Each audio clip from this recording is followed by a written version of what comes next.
All right, to that other Fox News alert, at least 12 people are dead after a horrific mass shooting at a Hanukkah celebration in Sydney, Australia. Police in Australia now calling this shooting a terror attack. Chief Foreign Correspondent Trey Yingst is here with the latest. Good morning, Trey. Yeah, guys, good morning. There's been a terrorist attack in Sydney, Australia at Bondi Beach. Authorities say at least 12 people were killed and 29 others wounded when two gunmen opened fire on crowds of Jews at a Hanukkah event. Local police have released a statement saying, quote, "Two people are in police custody at Bondi Beach. However, the police operation is ongoing, and we continue to urge people to avoid the area.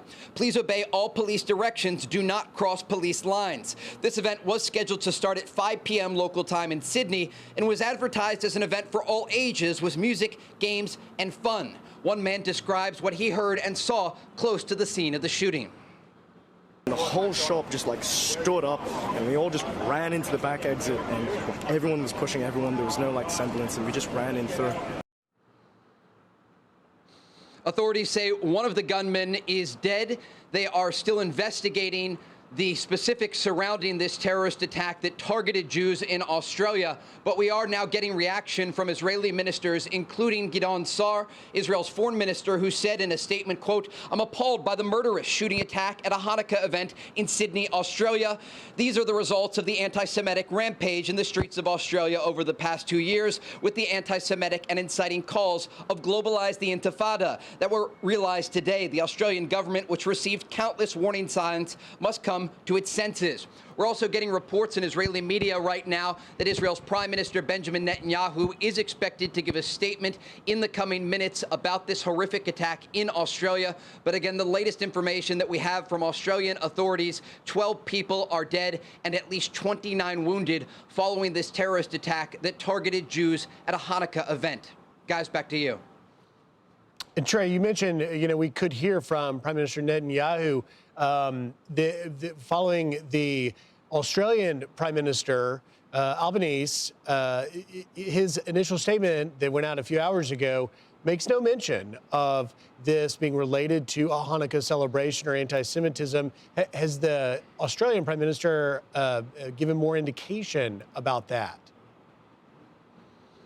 He hasn't. And look, we should be very clear, based on the information that we have, this was a targeted attack going after Jews who are celebrating the first night of Hanukkah in Australia. There is horrific video circulating showing some of the victims who are clearly Jewish in this attack. Trey, bear with us for one moment. I believe we can dip in live to Australian Prime Minister Albanese holding a press conference now. Watch this with us, and we'll come back to you. There are nights that tear at our nation's soul. In this moment of darkness, we must be each other's light. Hold on to the true character of the country that we love. Australia is stronger than the cowards who attacked innocent people today. Australia is braver than those who seek to make us afraid. Australia will never submit to division, violence or hatred. We will see justice done and we will come through this together. I'd ask Acting Deputy Commissioner Ryan to make some comments and then Director General Burgess. Thank you, Prime Minister. Firstly, our thoughts go out to the families and communities that have been affected by this senseless attack today.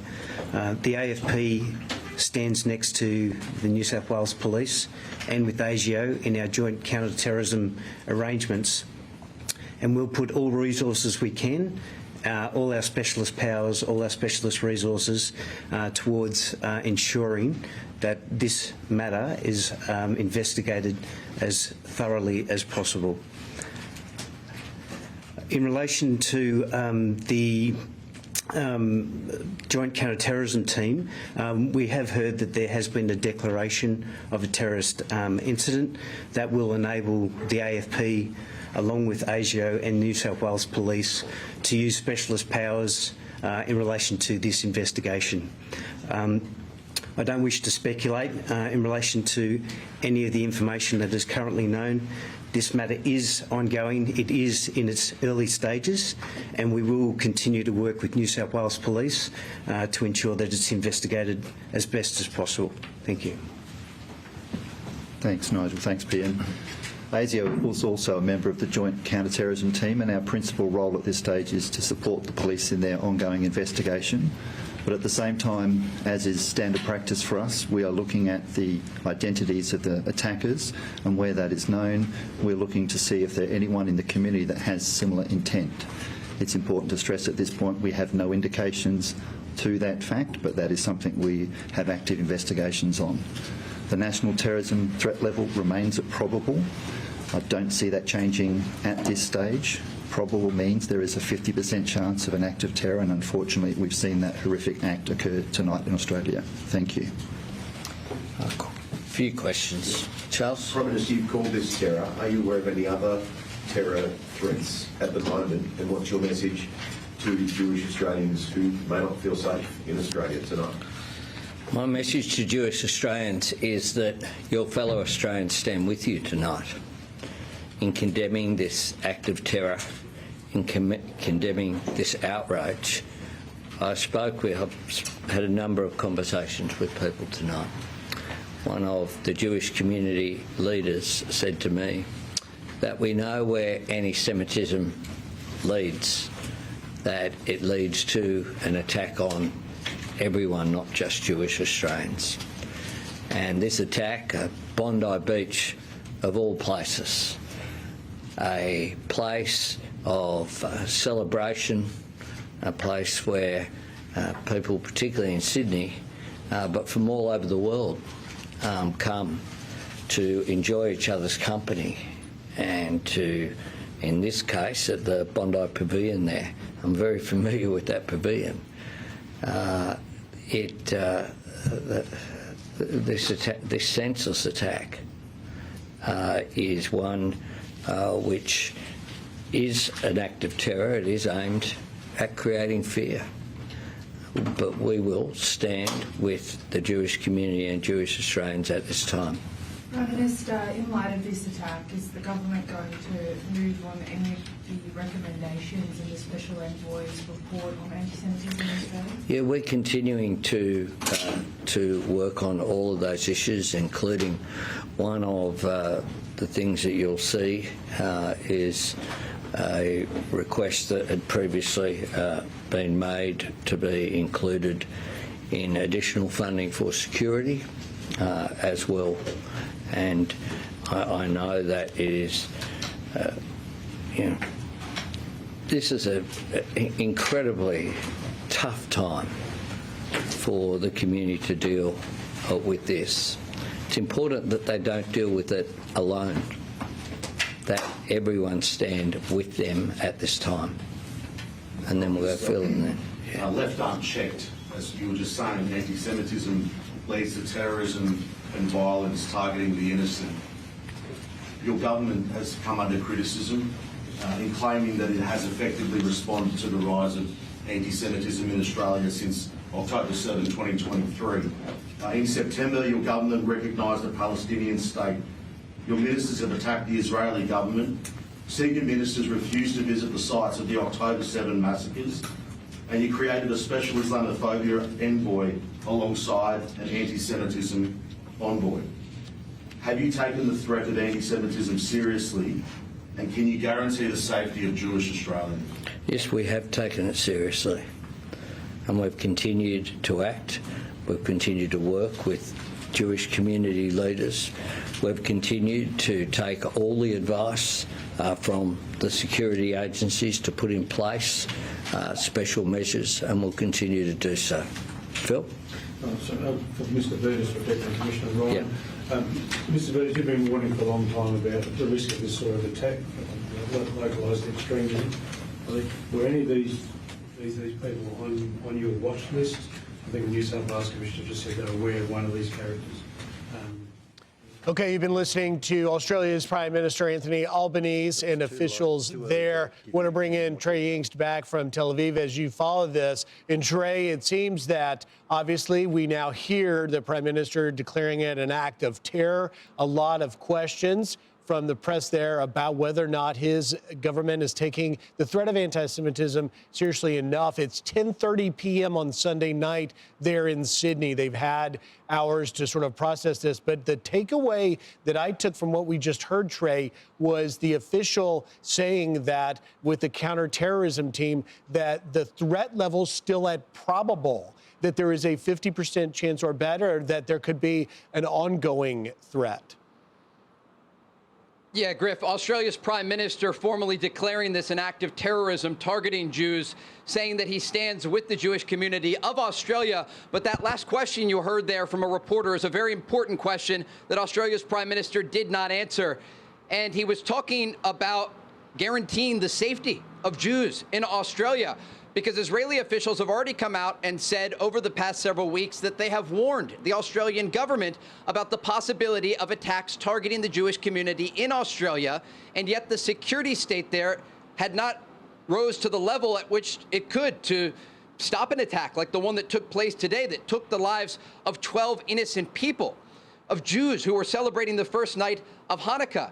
And so we can expect in the hours and days ahead a lot of statements, not only from Australian officials, but also from Israeli officials commenting on the security situation and also the rise of anti-Semitism, not only in Australia, but around the world. And this has led not only to attacks, as we saw this horrific terrorist attack today, but in other places, the murder of those 2 Israeli embassy employees in Washington, D.C., the attack against Jews who were peacefully demonstrating in Colorado. This is a systematic issue that continues to be a problem across the world. And today, what we learned was that the Australian authorities say they are standing with Jews there in Australia, but these questions will continue. The latest information, though, Griff, that we have about this attack that took place: there was a Hanukkah event at Bondi Beach that was set to start at 5 p.m. local time in Australia. After that event began to light the menorah, the first night of Hanukkah, these 2 gunmen approached the event and opened fire on a crowd of Jews. Australian authorities say 12 people were killed and 29 others wounded. There are a number of prominent Jewish individuals who were there, including one individual who we've actually interviewed on Fox before, Arsen Ostrovsky, a man that I've met at Hostage Square here in Israel. And just a few weeks ago, he traveled to Australia to work on fighting anti-Semitism on the ground, and he was wounded in this terrorist attack. One image that he approved for circulation showed his bloodied face after he dove to the ground when these gunmen opened fire on this crowd of people at Bondi Beach. And so this is not an isolated incident. This issue of rising anti-Semitism around the world is now playing out again with violence against Jews.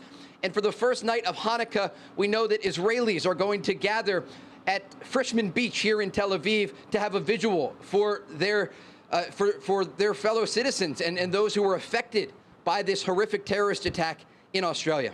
So, Trey, in the hours since that attack, we've seen on social media videos that purport to show a bystander taking down one of the gunmen. Is there any indication that those videos are real? I know that at Fox we have not verified them yet to use them. Do you have anything you can tell us on that?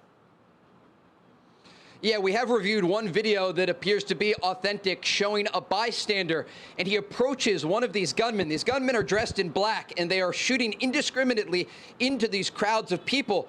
And one of these bystanders hides behind the bumper of a car. And when the gunman is firing in a direction off to his left, the bystander approaches this gunman, wraps his arm around him, and pulls the gun out of his hands, and then holds him at gunpoint. Again, Australian authorities say that one of the 2 gunmen is dead.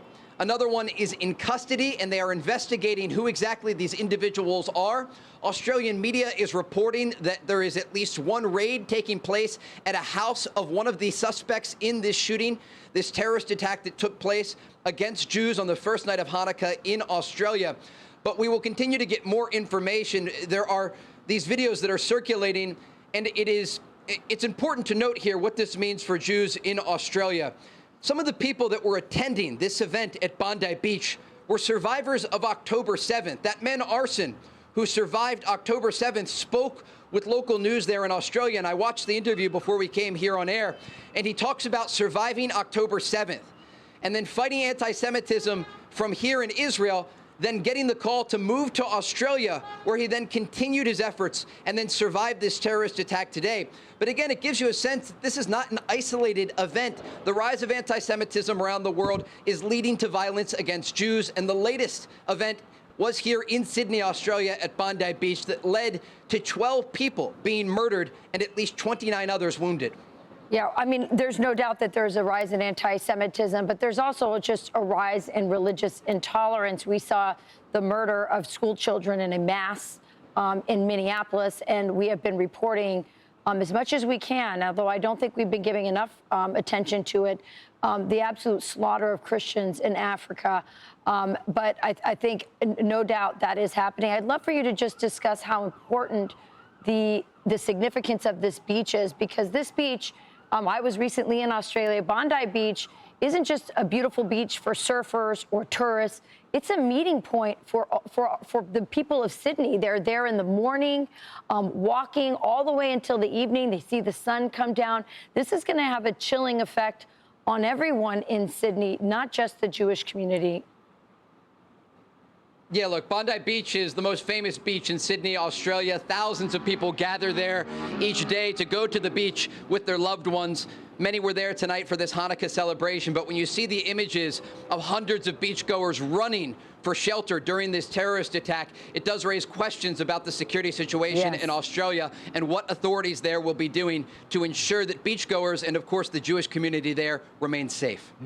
Trey Yingst, thank you so much. We'll check back with you throughout the show. I'm Steve Ducey. I'm Brian Kilmeade. And I'm Ainsley Earhart. And click here to subscribe to the Fox News YouTube page to catch our hottest interviews and most compelling analysis.